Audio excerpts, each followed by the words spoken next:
নমস্কার, আমি মিঠু। আমার চ্যানেল আই এম লাইক মিতে সকল বন্ধুদের স্বাগত জানিয়ে শুরু করছি আজকের গল্প। আশা করি বন্ধুরা সবাই ভালো আছেন। সঙ্গে থাকুন, দেখতে থাকুন, শুনতে থাকুন মিঠুর গল্প। আজকের গল্পটি আমার আগের গল্প বৈশাখী আড্ডা গল্পের সঙ্গে কিছুটা যুক্ত আছে।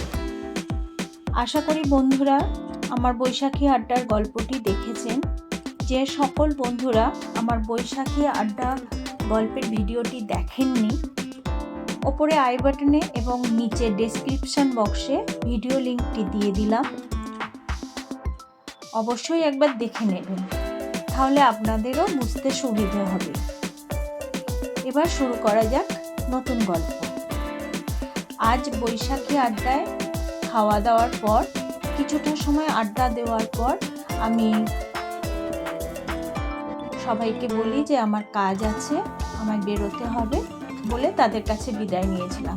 বাড়ি ফিরে এসে ফ্রেশ হয়ে আমরা তিনজনে বেরিয়ে পড়ি। আজ আমরা এসেছি রিভার সাইড আগ্নি মল, শিবপুর।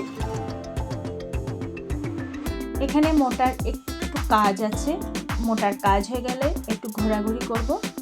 তারপর আমাদের মামের উদ্দেশ্য হচ্ছে ফুডকোর্টে যাওয়া। ওখানে গিয়ে অনেক রকম খাবার খাবো, কারণ মোটা আজকে সঙ্গে আছে, যেমন খুশি খরচ করা যাবে।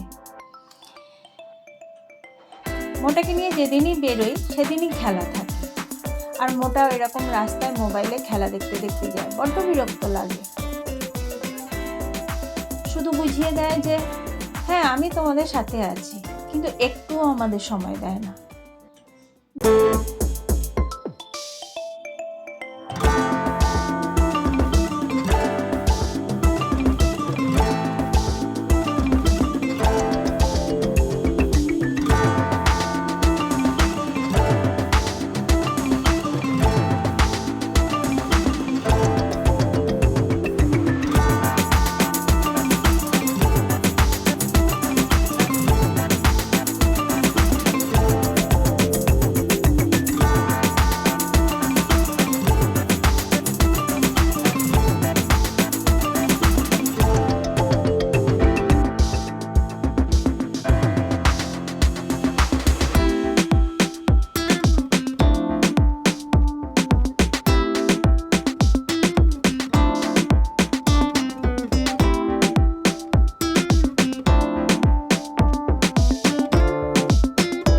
আমরা কিছুক্ষণ ঘোরাফেরার পর মোটার কাজ মেটানোর পরে আমরা ফুডকোর্টে এসেছি।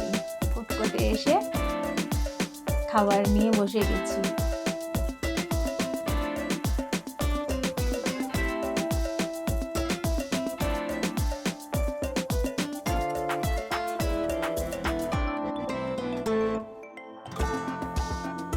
আমরা ফুডকোর্টে এসে এমন একটা জায়গা বেছে নিয়েছি যেখানে মোটাকে বসিয়ে দিয়েছি, আর মোটার সামনে খেলা চলছে।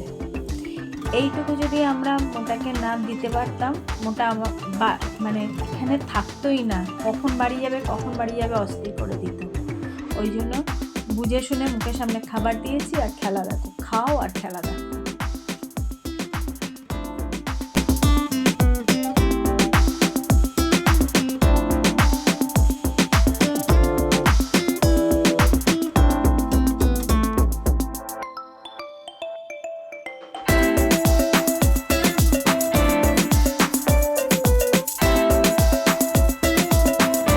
আমার গল্পগুলি আপনাদের ভালো লাগলে পুরনো বন্ধুদের কাছে অনুরোধ রইল একটি লাইক ও কমেন্ট করে আমার পাশে থাকবেন, এবং যারা নতুন বন্ধু আমার চ্যানেলটি সাবস্ক্রাইব করে আমার পাশে থাকবেন।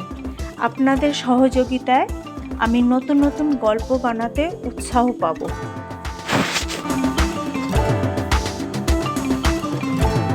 আজকের এই গল্পটি এই পর্যন্ত। আবার কোনো নতুন গল্প নিয়ে আপনাদের সামনে হাজির হব। আপনারা সবাই সুস্থ থাকুন ও নিজেকে নিজের মতন করে আনন্দে রাখুন। সবাই ভালো থাকুন।